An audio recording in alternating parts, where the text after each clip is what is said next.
Cancer Research UK Cambridge Centre podcast.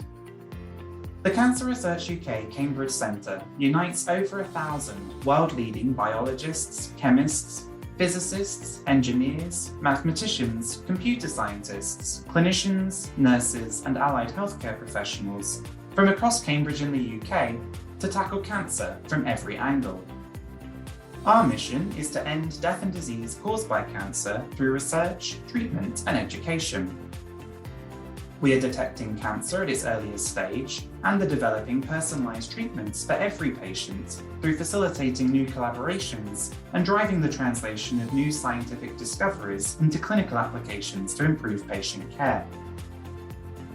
By working together across a range of different disciplines, our members are breaking down the barriers between the laboratory and the clinic, enabling patients to benefit from the very latest innovations in cancer science.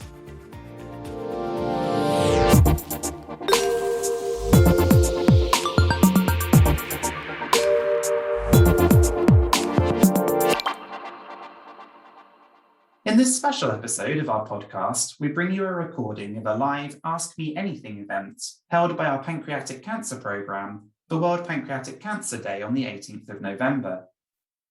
The AMA session saw pancreatic cancer specialists from across the CRUK Cambridge Centre answering questions about pancreatic cancer that were submitted by members of the public.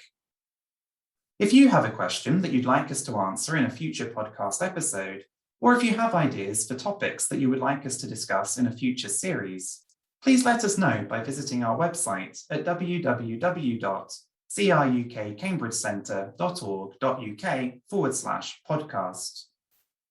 The AMA session was chaired by Dr Bristi Basu, an academic consultant in medical oncology, specialising in experimental cancer therapeutics at the University of Cambridge and Cambridge University Hospitals NHS Foundation Trust, and the clinical co-lead of the CRUK Cambridge Centre's Pancreatic Cancer Programme.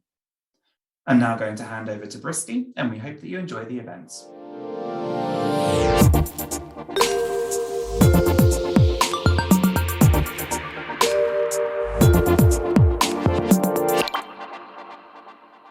Without further ado, let me introduce some members of our team. First of all, myself, I'm Bristi Basu. I'm an academic medical oncologist at the University of Cambridge, and I co-lead the Pancreatic Cancer Programme at Cambridge with Giulia, Biffi. Giulia, do you mind introducing yourself? Yeah, thanks, Bristi, and welcome everyone. My name is Giulia Biffi. I'm a group leader here at the Cancer Research UK Cambridge Institute, and I co-direct the Pancreatic Cancer Programme with Bristi. Can we have Pippa, please? Hi, I'm Pippa Corrie. I'm a medical oncologist here at Addenbrooke's, which means I'm basically the kind of doctor that gives anti-cancer drugs to try and treat the disease. And Asif? Hello, everyone. I'm a consultant surgeon dealing with pancreatic diseases and liver diseases. I'm part of the team that operates on pancreatic cancers in Addenbrooke's Hospital in Cambridge. And Jill? Hi, I'm everyone. I'm Jill Barker. I'm the HVB oncology specialist nurse based at Addenbrooke's. Work with the rest of the team with the patients when they come to the pathway on the oncology side. And Laura? Hi, I'm Laura. I'm a pancreatic cancer dietitian. So I help people with pancreatic cancer with suggestions with eating, drinking, problems they might have there with their pancreatic enzymes and some aspects of the diabetes and other things. Can we have Nicola next and AD? Yeah. Morning. Hi, my name's Nicola and I'm a clinical specialist physiotherapist in oncology, rehab and exercise here at Addenbrooke's. I run the REACT programme, which is our rehab and exercise activity during Addenbrooke's cancer treatment. So offering exercise opportunities and physio rehab to patients, all patients or any cancer types during their treatment journey. Hello, my name is Aideen Martin. I am the surgical physiotherapy team lead here in Addenbrooke's in Cambridge. So I would see patients post-operatively on their rehab pathway. And Frances. Hello, my name is Frances. I'm one of the palliative care clinical nurse specialists and I'm involved with pancreatic cancer patients either during an inpatient visit, so if they're admitted for acute issues, also for the enhanced supportive care role, so to have contact with patients earlier on in their diagnosis and their palliative care journey. Thank you. And most importantly, Jim, can you introduce yourself? Thank you. Yeah, right. Good morning, everybody. I think I'll start off by saying this is not my normal hair colour. My hair and beard were dyed purple for today and as a fundraiser for PC UK. Other than that, I was diagnosed with pancreatic cancer 6 years ago and subsequently underwent a distal pancreatectomy and splenectomy at Addenbrooke's. And as you can see, I'm currently doing very well. We're delighted to see that, and we are actually very, very lucky that at Cambridge we have some fantastic input from a number of PPI representatives. Kate is behind the scenes and with as the Cambridge CRUK Cambridge Centre banner, and she's our programme manager, and I think she will tell us a little bit more with Giulia later on about other events happening locally within and regionally within Cambridge on this World Pancreatic Cancer Day. So we actually had significant numbers of questions, and I would try to bunch them into themes, and I apologise if I can't go through all of them, but we will try and address as many as we can today, and please feel free to ask more questions as well. I can see that there are 51 participants, and that there are a whole group of people from diverse sides of the group who are interested in pancreatic cancer, either on the clinical aspects, directly, personally, having experience of pancreatic cancer themselves or through their loved ones, managing patients, also on the research front as well. So we welcome you all, and we want to get as many questions which will tackle the holistic aspects of dealing with this really difficult cancer. We know that it has one of the lowest survivals of all common cancers, and it's becoming increasingly more common. A 5-year survival is less than 7%, and we know that early diagnosis is pretty crucial, but we struggle with this because it presents with non-specific symptoms and is often picked up late. So some of the questions that came through to us were regarding access to treatment and the treatments which are available, and when we might consider patients for surgery, for instance. So I thought I might just start off asking Asif, what are the considerations that there are for deciding on resectability or operability of these cancer patients?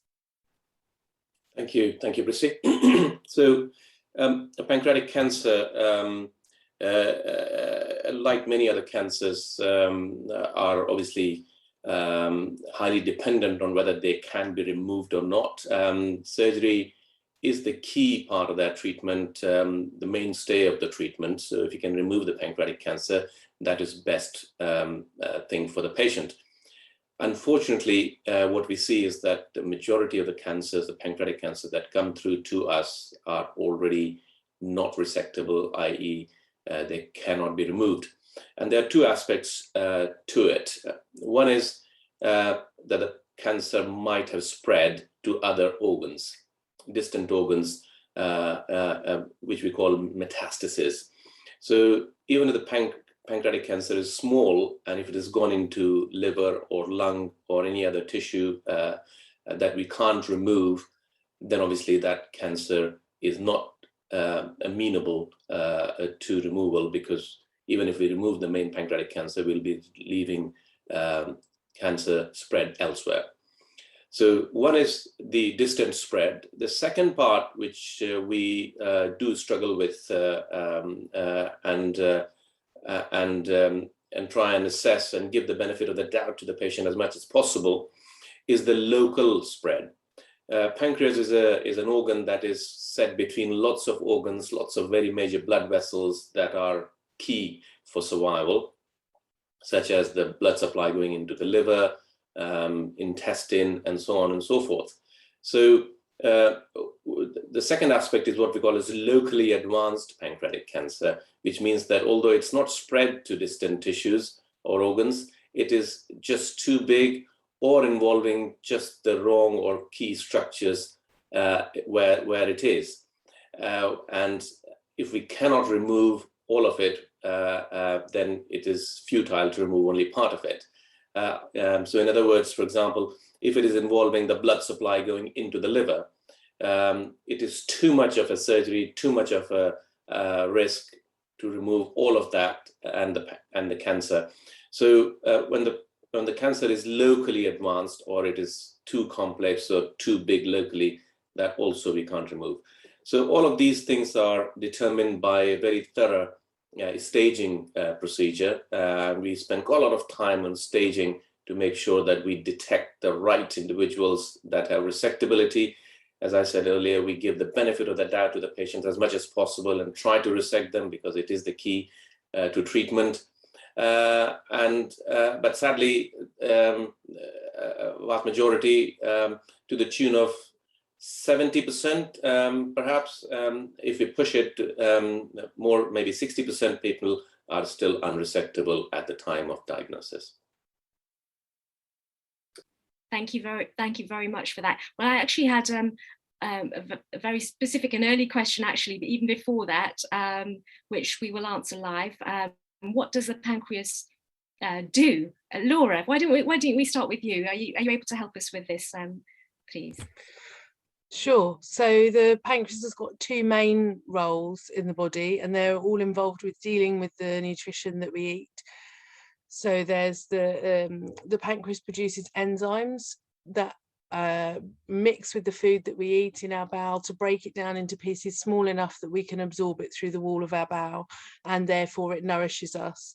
If we don't have those enzymes, then the nutrition we eat goes in our mouth and stays in that tube that goes through us, and we pass it down the pan rather than absorbing it into our body. And then the second role of the pancreas is to deal with that nutrition further down the line. So it produces hormones, and the one people are most have usually more likely heard of is insulin, but it produces 4 hormones that help us to deal with the carbohydrate we eat and the level of sugar in our blood. Okay, thank you very much for that. Actually, Jim, I was wondering whether you'd mind telling us, well, what were the symptoms and your signs that you had pancreatic cancer? Because as Asif has mentioned, it's quite difficult sometimes to get these symptoms as a specific sign of cancer. Yeah, I mean, I agree with you. I think this is one of the sort of key things, because to be honest, I've probably been feeling unwell for quite a few months before it was discovered, but with nothing that you could really put your finger on as being an issue. I was feeling unwell, not myself. I was losing my appetite. I was getting sort of strange, odd pains, not just nuisance pains, to the left side of my ribs, sometimes in my back, particularly when I was in bed, laying in bed, I'd feel some pain in my back, but nothing enough to really think there's something really wrong. Just think, what is just going on here? Is it old age and pieces like that, or is my heart playing up? I'm getting pains on the left side and that, but it was very sort of non-specific. And I think then I just started to lose my appetite, and I was losing weight, and yeah, waking up in the morning as exhausted as when I went to bed. So that's really when I think it came home to me that this needed looking further at, and I went to see my GP, but I did put off seeing my GP for several months. Yes, and I think that's quite common, isn't it? Because some of the symptoms you mentioned are very non-specific, aren't they? I was just wondering if Jill or Francis could mention any of the other symptoms that we commonly kind of come across in our patients. Yeah, I think it's just been said, they're very they are non-specific. People attend, but they also get pain, like the gastric reflux, fatigue, sort of radiating pain to the back. So these are the main sort of issues. I mean, on severe cases, if there are problems, patients can go jaundice. But I think we're looking at sort of the main sort of element is discomfort and sort of generally feeling unwell, and maybe bloating. They seem to present with. Francis, was there anything else that you wanted to mention at all? I don't think so. I think early on, I don't have that much contact with patients early on with the symptoms. So I think probably the things that Jill is seeing Okay, and so yeah, I think some of the common ones which have been mentioned: tummy pain which goes to the back, unexplained weight loss or loss of appetite, a change in bowel habits, as Laura has mentioned. You know, pancreas is so specific; it's so important for the bowel function, indigestion as well, and also jaundice. Some people just complain of itchy skin, and one of the questions I think submitted was why does pancreatic cancer cause itching? That's from Jenny in Suffolk. Have we got any answers from Laura? Is that all right? Can do. Why pancreatic cancer causes itching? Yeah. Because of the jaundice, which is the bilirubin, which is something that the level that would build up in your blood, and then that would cause itching. I don't know the exact process of how the itching's caused, but that building up in your skin would give you jaundice. Asif might have a more technical response. I think that's plenty. It's the bile salts, isn't it, which are accumulating under the skin, causing it itching. So, okay. So actually, in terms of the symptoms that often present, and you know, I think that sometimes, although a tumor might be technically resectable, operable, patients aren't well enough to have kind of the treatment. And I'm just wondering whether we can get some advice from Jill, Laura, Nicola and Aideen about how we optimize their performance status, you know, prior to considerations of any treatment. And I'm happy to ask Nicola first. Well, thank you for that. Yeah, absolutely. So we've already heard that actually there can be a deterioration in an individual's well-being in this run up to the diagnosis. So often when the decision is made for surgery or for chemotherapy, that patient isn't necessarily in their optimal condition, that they have become deconditioned. And there is certainly a concept called prehabilitation or prehab, where we can try and get that patient as well as we possibly can. We can optimize them for their surgery or for their chemotherapy, so that there's the best possible surgical outcomes, there's the shortest length of stay possible as well, and so that they can recover well following their surgery. And we do get involved with offering prehabilitation for the individuals. It's sometimes the exercise guidelines can be quite daunting for these patients though, and sometimes you see all of these guidelines about moderate intensity exercise and what have you, and actually for that patient group it can be quite overwhelming. So we often start from a slightly lower level, if you like, and we start getting that patient to think about reducing their sedentary behaviour, starting to be more physically active around the house, around the garden, doing other activities with their friends and families before they start to sort of become more au fait with exercise. And that's when we try and build in the guidelines. We don't want patients to run for the hills straight off the bat, but yeah, so there's very good evidence for this prehabilitation to optimize patients ready for their treatment. Aideen, do you want to add to that? Just to echo what Nicola was saying, it's also never too late to start. And I think that's a really important message to get out today. In terms of exercise, all exercise can be modified towards the person and that individual. Another element that we look at from a prehabilitation point of view is also breathing exercises and trying to optimize patients from a lung function point of view as well. We have Jill raising her hand as well to us.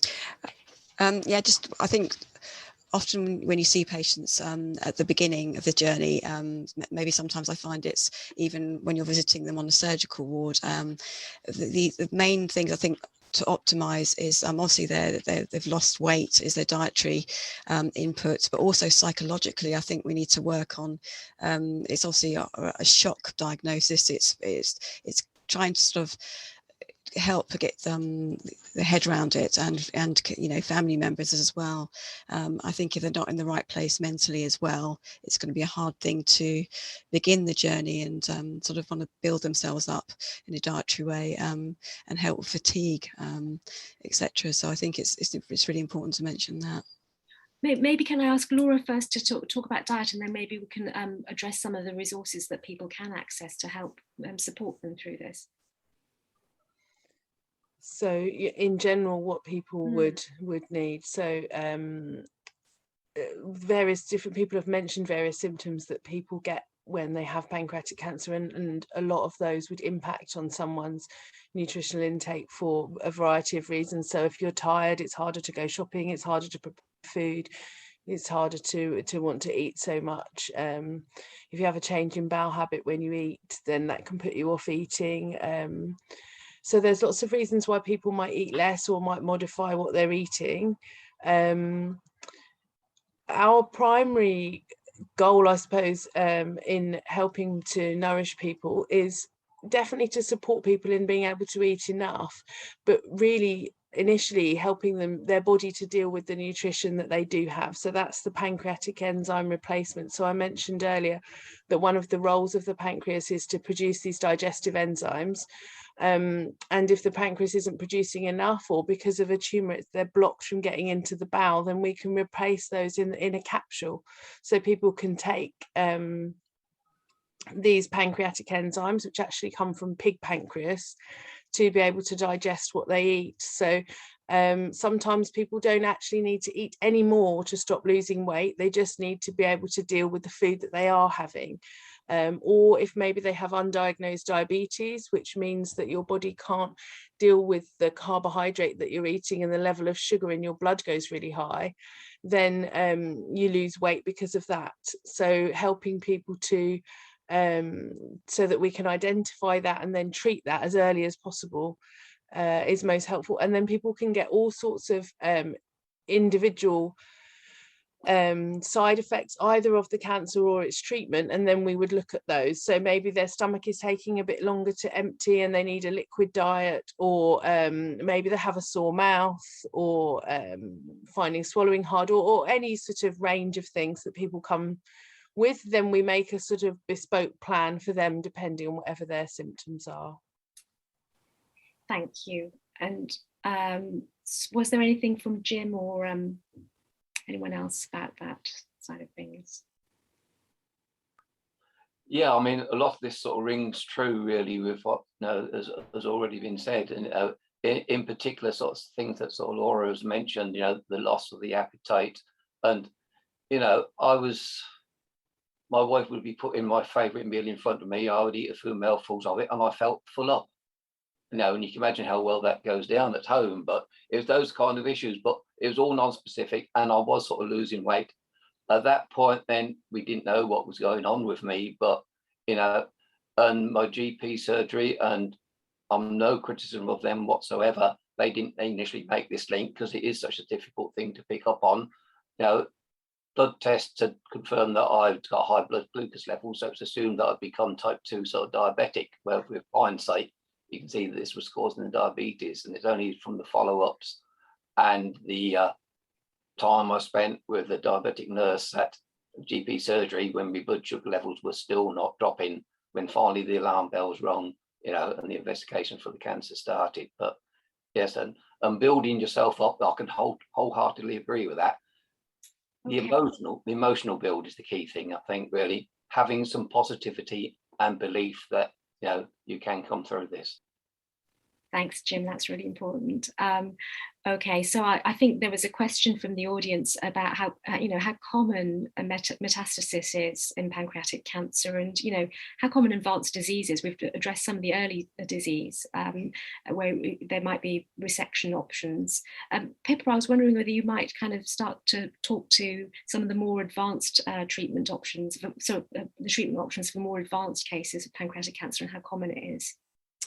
Sure. I think as Asif actually alluded to at the very beginning, unfortunately, and partly because of the non-specificity of the symptoms that patients get with this disease, the majority of people are actually diagnosed with advanced disease.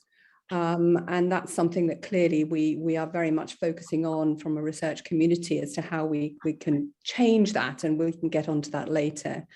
But yes, at the moment, we have a high proportion 2/3, 3/4 of all pancreatic cancer patients are diagnosed with advanced disease. And that's either a locally advanced tumor, as Asif was mentioning, the primary tumor is too big to get to remove, or there is spread to other disease sites, to body organs. And the common places that pancreatic cancer spreads to is the liver. It can spread within the abdomen. More rarely, it can go to the lungs and elsewhere. But it's usually the extensive spread to the liver, which is the major problem. So people like myself and Bristi, as oncologists, spend a lot of time giving anti-cancer drugs or chemotherapy to try and treat this disease. But what we've been finding is that by comparison with the leaps and bounds of improvements that have come over the last 10, 20 years, particularly in terms of the new types of drugs that we're using based upon a better understanding of the biology of the disease, we're still struggling to really make inroads in pancreatic cancer. So we still use conventional cytotoxic chemotherapy as our standard treatment. It can achieve disease prolongation, but it doesn't cure. It has limited benefits. Ultimately, the cancer will grow despite the treatment we give, but it can also improve quality of life and pain control, things like that. So it's definitely worth using. And clearly, there are some people who do better than others, and we still want to learn from that. And we can talk a bit more about how we are trying to enroll people all the time in clinical trials and programs of research where we can learn from patients. And in the UK at the moment, we have a program called Precision Panc, which is all about trying to learn from that initial tumor biopsy about the molecular insights, the genetic changes that may be dictating the behavior of that cancer, so that hopefully we may be able to identify specific pathways that we can target and block directly with the more modern molecular types of treatments. And so Giulia may want to talk about some of the science, but what we're very keen to do is to engage with all our patients, to encourage them to take part in these kind of trials so that we can improve outcomes, if not now, but certainly in the future. That's really well summarized. And I think there were questions actually submitted about precision oncology and whether around the UK it is being offered. I think Georgina from Cambridge had asked that, and you've addressed that actually there is a UK national precision panc infrastructure which has actually built up mechanisms to get the tissue and get it sequenced. It's still early days in terms of trying to find ways to tackle these changes when we find them and find the appropriate trials for them, but we are making some inroads into that. So some of the other questions kind of within that theme are, obviously, as you've mentioned, pancreatic cancer is often resistant to drugs. What other treatments are available or being researched, and how do you foresee treatments for pancreatic cancer in 5 to 10 years' time? Those are questions submitted by Georgina and Sally in Cambridgeshire. I was wondering whether, Giulia, you wanted to make a start from the lab side of things. What sort of things are looking exciting from that side of the treatment aspects? Yeah, so I think what we are looking at is various levels. One is still we need to understand better the biology of the tumors because we are quite behind compared to other cancer types. And the other thing is we need to understand how the tumor will respond to the therapies that we are using. And so we are using laboratory models across different laboratories in Cambridge, and we are also looking at patient tissues to understand these two things. And in particular, a lot of the efforts we're trying to do is to look at the tumor as a whole rather than just at the cancer cells, and how different cell types in these tumors are contributing to the progression and the dissemination to metastatic sites of the cancer cells. And then, of course, we are also working towards early detection, but I think we can talk about this when we... Yeah, we've got several questions about that later, but yes, I think you mentioned about precancerous tissue and trying to learn a little bit more about that. And there was a question from Claire in Berkshire about, you know, what kind of research is being conducted on precancerous pancreatic tissue. I'm aware, Asif may want to speak to this as well, that one of our colleagues, Anita Balakrishnan, who's a surgeon, is actually looking at pancreatic cysts and looking at the cysts which might develop into, have more risk of developing into pancreatic cancers, and trying to look at the biomarkers within those cysts. I don't know, Asif, whether you wanted to say anything to that as well. I think that's right, Bristi.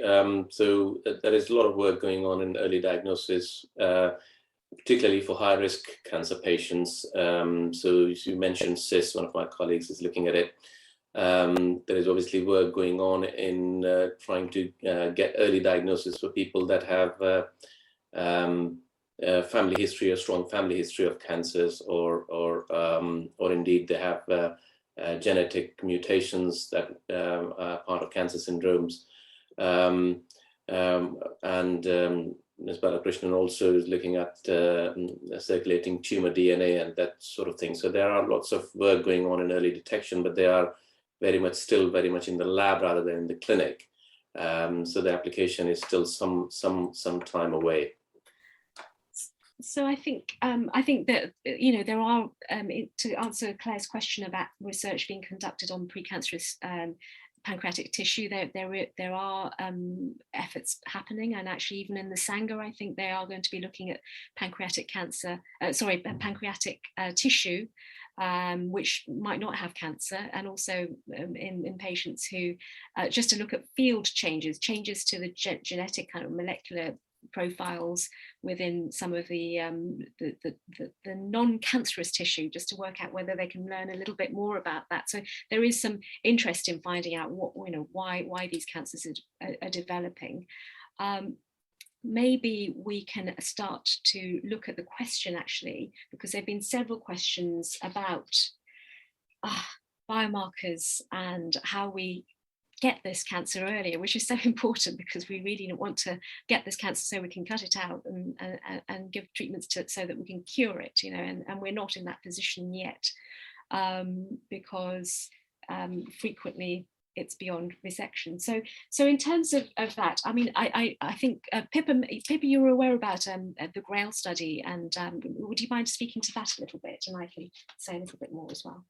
Yeah, so definitely, clearly, you know, I think everybody is completely agreed that we really do need to have a concerted effort to try and diagnose cancer, pancreatic cancer, but all cancers earlier. And that's good for patients, and it's good for the health service as well, actually. And there is a lot of work out there which is growing through scientists and biotech companies, all sorts of people working together. And NHS England is part of a strategy alongside the National Institute for Health Research in promoting research in this area and clinical studies. And just one example, it's not the only one, but there are a number of these kind of studies out there now, is the use of picking up bits of genetic material that is released into the blood from tumours. And we call this circulating free DNA. And this can be detected now. There are some fabulous scientists who can do this. We've got people in Cambridge, but across the world, this is a huge area of focus. And in this particular situation, a company called GRAIL, and you can go onto their website, GRAIL, and they have lots of information there, has teamed up with NHS England and the NIHR, and is basically conducting 2 large-scale trials. One which is about population screening, literally just taking a blood sample from individuals in the community coming through GP surgeries to try and identify cancer in asymptomatic people. And then there's another study called Simplify, which has been, and is just coming to its fruition at the moment, completing recruitment of 8,000 individuals who have, as we've discussed today, rather non-specific symptoms, who are being referred in through their GP to what we call rapid diagnostic centres. And those people who are going through the standard diagnostic tests, endoscopies, biopsies, scans, and so on, will also, again, just have a simple blood test. And the idea is then to be able to correlate the outcomes of all the tests with whether or not this blood sample will be able to detect the cancer. And this is looking across multiple cancers. The initial work that they've done with the GRAIL test, they were able to identify up to 50 different types of cancer. And there was a very strong correlation with disease stage. So they were able to pick up very easily advanced disease, but they were also able to pick up early stage disease.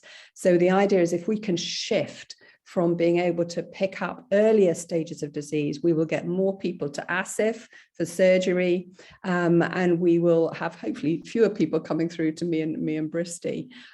So I think, you know, that's the whole concept. Those studies will report quite quickly, I think, in the coming year or so.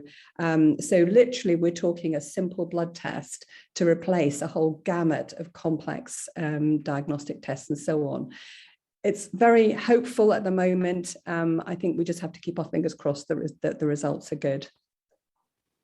Thank you. And actually, you know, as Pippa mentioned, there are a number of efforts in this field. There have been a number of questions specifically for this. So this clearly a really important area of research for our community, who are, you know, are interested in pancreatic cancer. So some of the questions are: I have been diagnosed with pancreatic cancer. Is there a test members of my family should consider with a view to early diagnosis? From Fran in Cambridgeshire.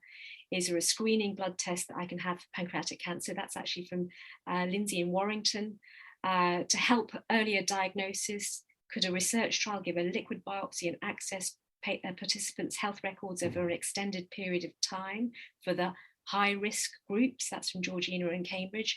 All of these things are actually happening in different spheres. So actually, in terms of the family history, it's as has been mentioned a couple of times, there are certain groups who are potentially have an inherited tendency for pancreatic cancer, and we know that if you currently the testing criteria, if you should be referred to genetics if you are have pancreatic cancer under the age of 60, or if you have pancreatic cancer under the age of 70, but you have breast cancer under the age of 60, melanoma under the age of 60, or ovarian cancer, or first or second degree relatives with pancreatic cancer under the age of 60, or two first or second degree relatives with any breast cancer aged under 60, melanoma, or ovarian cancer. And that's because of some of the genes that are implicated in the familial pancreatic cancer.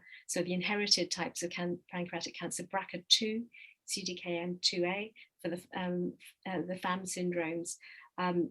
So there are groups where they actually are counselled by genetics and have sequencing done to see if they're carrying this. And there are studies which are kind of led by Liverpool, the EuroPac study, which is a large kind of study being run within Europe and the UK, looking at certain ways to investigate these people who don't have pancreatic cancer but have potential high risks, and they do it through blood but also through endoscopy and imaging.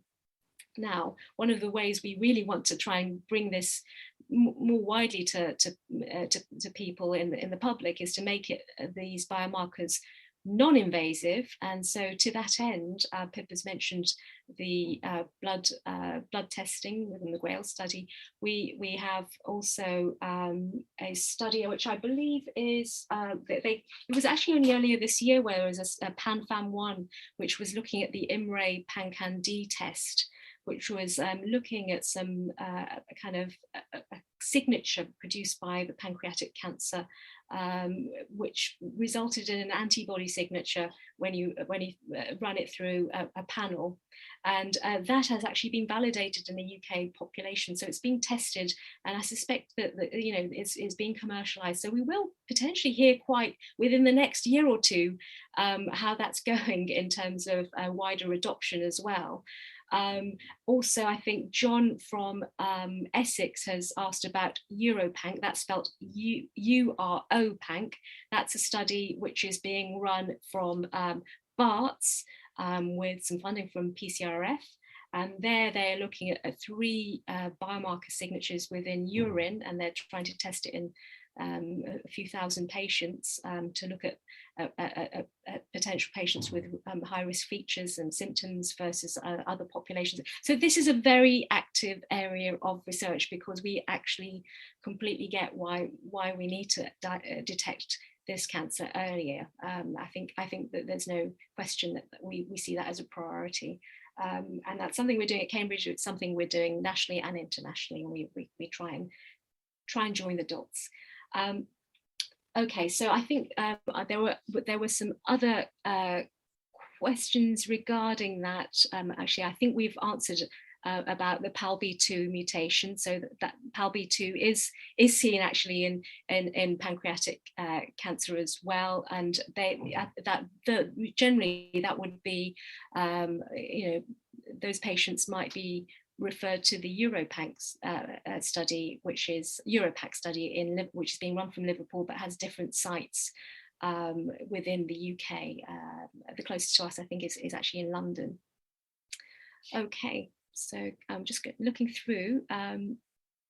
Does anyone else want to answer any other questions? Oh, this is a really kind of important question on the B part of research. This is an anonymous attendee. B part of research website. There are currently 38 pancreatic cancer studies. There are 147 breast cancer studies. Are there plans for further funding and research into pancreatic cancer?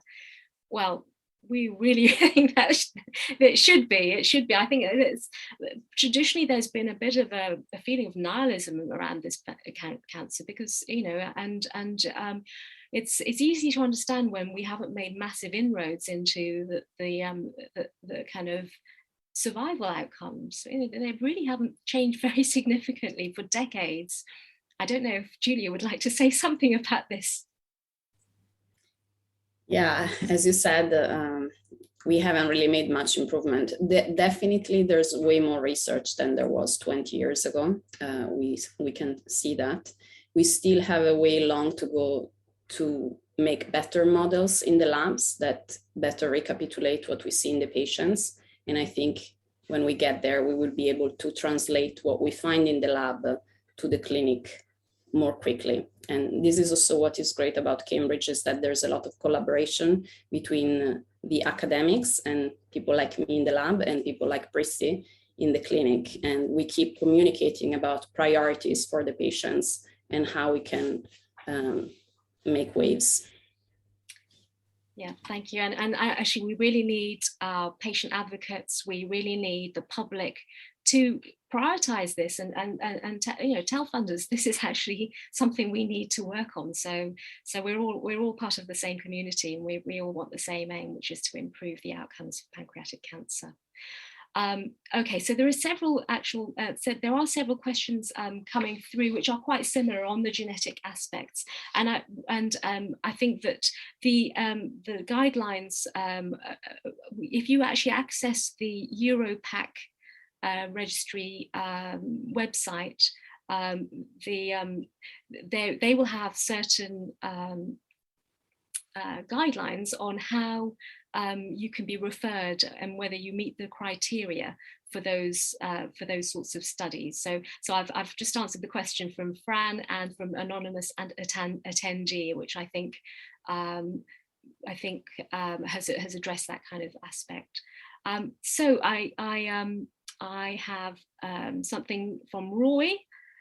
Thanks for a great webinar from a 7+ survivor of pancreatic cancer with 1 out of 13 lymph nodes and 6 months of gemcitabine. That's fantastic. We're so delighted. Long may your health continue.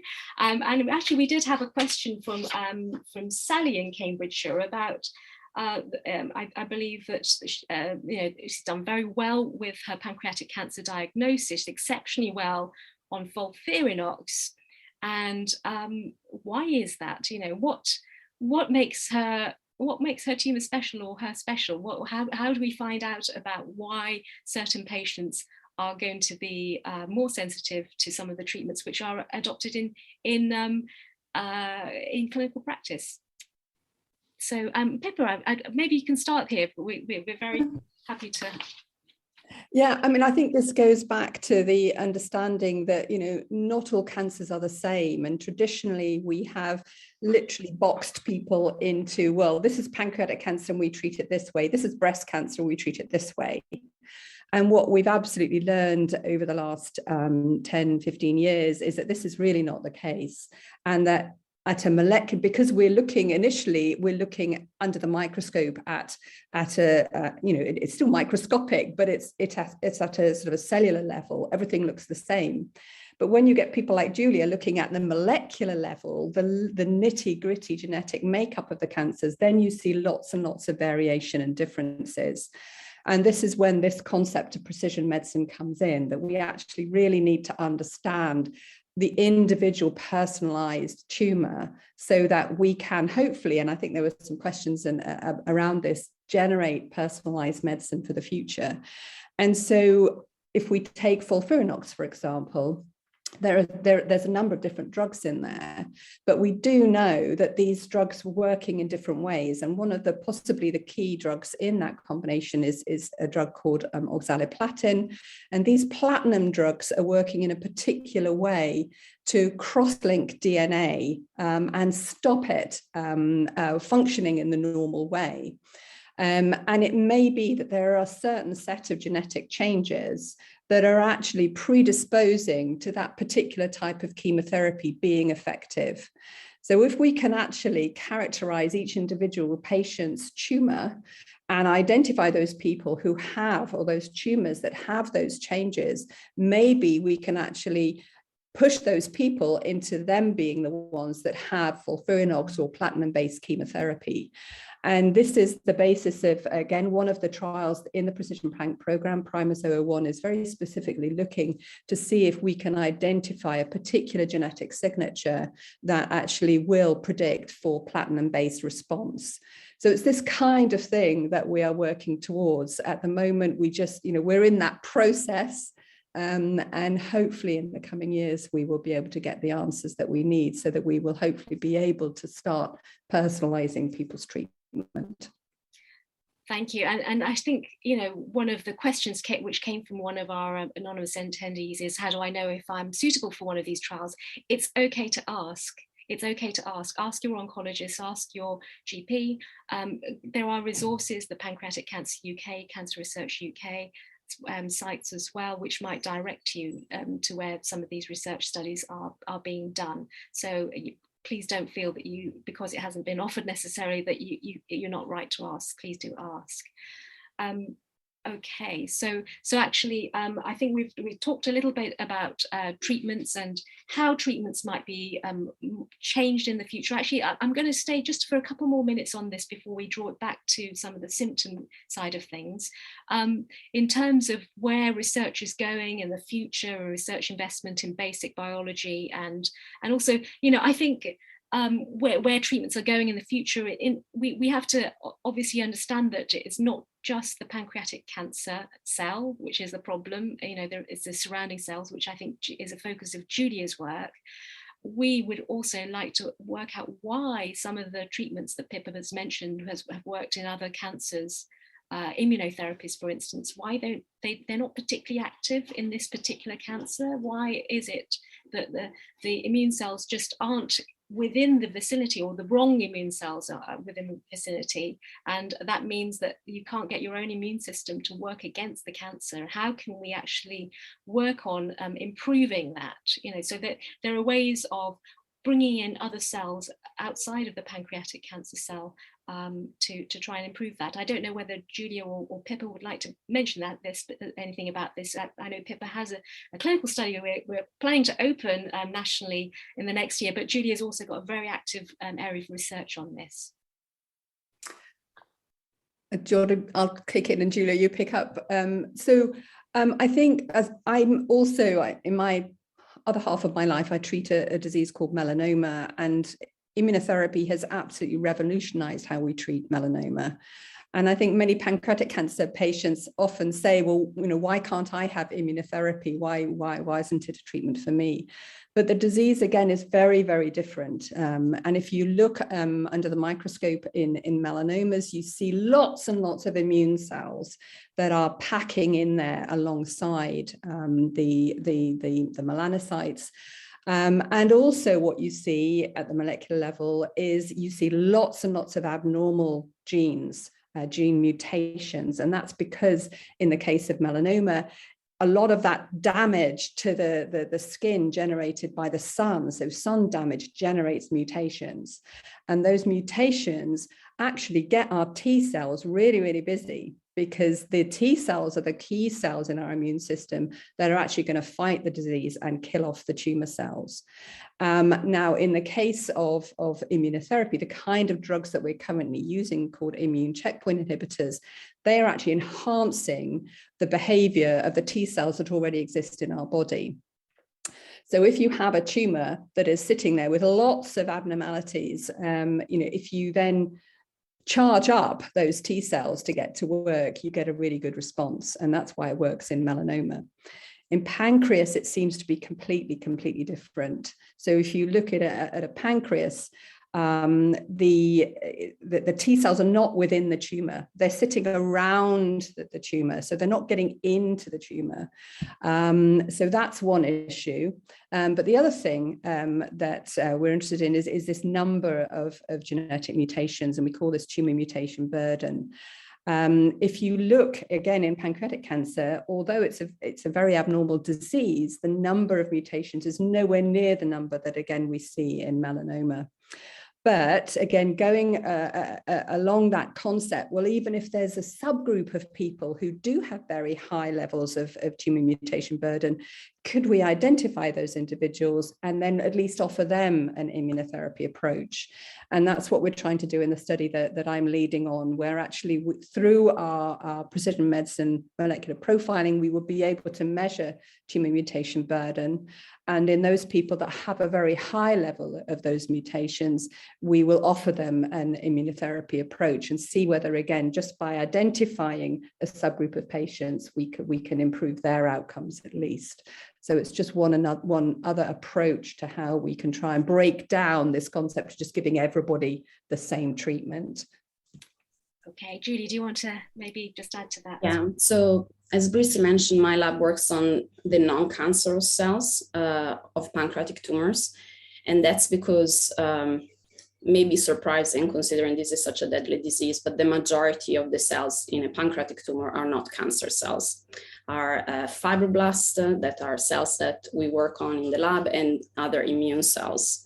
And we are interested in understanding how the cancer cells reprogram these non-cancerous cells, because we find that these non-cancerous cells protect the tumor, allows the tumor to grow, and prevents drugs to be effective in killing the tumor, both chemotherapies, but also immunotherapies. And the fibroblasts, which are the cells that we work on, actually have been shown to be responsible for this immunotherapy in efficacy. So even if there are pancreatic tumors actually that they have a lot of T cells, but they don't get close to the cancer cells because you have all of these non-cancerous cells that prevent them to get in there and be active and killing the cancer cells. And so the other thing is that while you have maybe 10% of the cancer cells and all the 90% is non-cancerous cells, this 90% is very heterogeneous. And we find that the mutations that Pippa was mentioning are affecting the heterogeneity and the variety of these different non-cancerous cells. And so that's why I really think that down the line, precision medicine would be key, because every tumor looks a bit different, not just because how the cancer cells look, but also how the non-cancerous cells look, and how a therapy will affect the cancer cells. It might also affect the non-cancerous cells. So we need to be proactive rather than play catching up, and be able to combine different therapies so that we can actually be effective in treating the disease.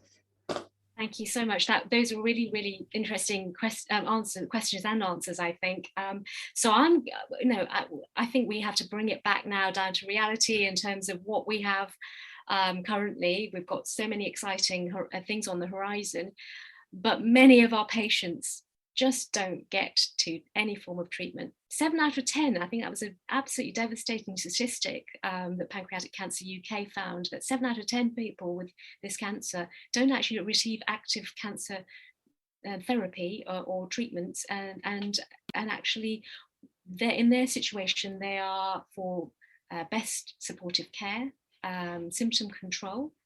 I know that there are lots of questions on their diet because many of them are diabetic, and those have been a number of questions related to that. I was wondering whether, Laura, you could mention some of the kind of advice you might give in that situation. So someone who is diabetic and trying to maintain, intake when often they're trying not to lose weight, aren't they? But they have to watch out how to manage their diabetes as well. So yeah, I believe it's about 80 or 85% of people with diabetes in this country have type 2 diabetes, which is often a very lifestyle linked disease, and the advice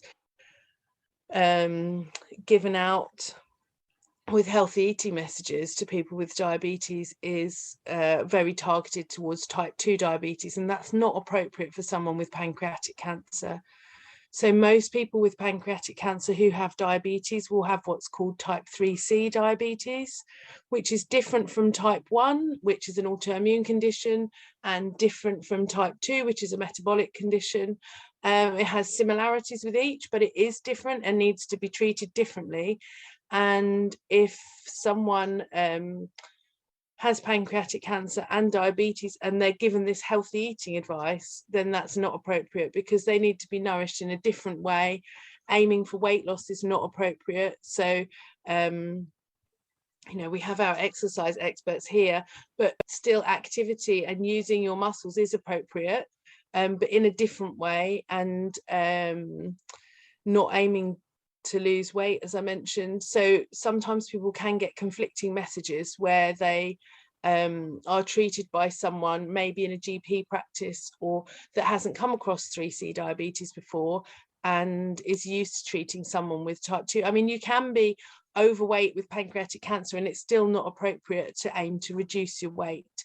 So it can sometimes be difficult to give people the support that is appropriate for them. We have written patient information literature that's available for dietitians, clinical nurse specialists nationally, doctors to help to support that, but that's definitely a work in progress. Thank you. So I think we're going to wrap up in the last 2 minutes, actually, and try and get maybe Francis and Jill and Jim to mention what some of the support networks and structures that patients and families can access with this pancreatic cancer diagnosis. Shall I go first? So within the Cambridge area, we run something called enhanced supportive care. So that's often for patients who are having some oncology treatment at an early stage, and the benefit of that is that actually you start to build up a rapport with the patient, with their families, with things that they may need now or they may be worried about needing in the future, and then we can refer on to other services if needed, and so it may be that there are no symptoms necessary at the moment, but it is something that people worry about developing in the future. So having that access to early palliative care is something that I think we need to spread out there much more. Certainly. Jill, can you add to that at all? I think we're quite fortunate in Cambridge. We've got quite a good support network. I think it's just sort of letting people know about it. Of course, we work closely with Enhanced Supportive Care, but also so we do have other agencies like the Maggie Wallace Centre, etc., that provide support for the patients themselves, but also relatives, which is really important. And also there's sort of various charities, sort of, you know, smaller charities like the Elizabeth Copeman Fund provide support. But I think it's, you know, as we've mentioned before, it's looking at both the, you know, the psychological input and the physical, because it's really tough on both, and sometimes it can be, you know, quite a quick journey. So we need to sort of get involved quite quickly and all work together, which I think we do. And I'd like to leave the last word with Jim, if that's okay, in terms of what support networks he's accessed and what's been helpful. Well, I'd say when I was first diagnosed, I didn't know of any support networks and such things, and I realised how essential that would be, you know, the emotional and psychological load on yourselves. But currently, one support network that I'm closely involved with is with PC UK. It's called their side-by-side network, in which somebody who's been newly diagnosed with pancreatic cancer and is been referred for surgery can speak to somebody like myself who has been through the journey. And this is often the first person they've spoken to who they know has survived this terrible disease. Now, so that is a huge support to this person. And over the phone, you can often almost hear the weight being lifted off their shoulders, that actually there may well be a light at the end of this tunnel.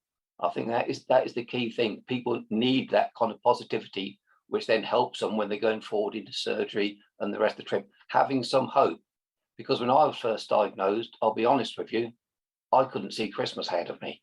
And that's the important thing, giving people that hope. Hope and belief is the key thing here, I think.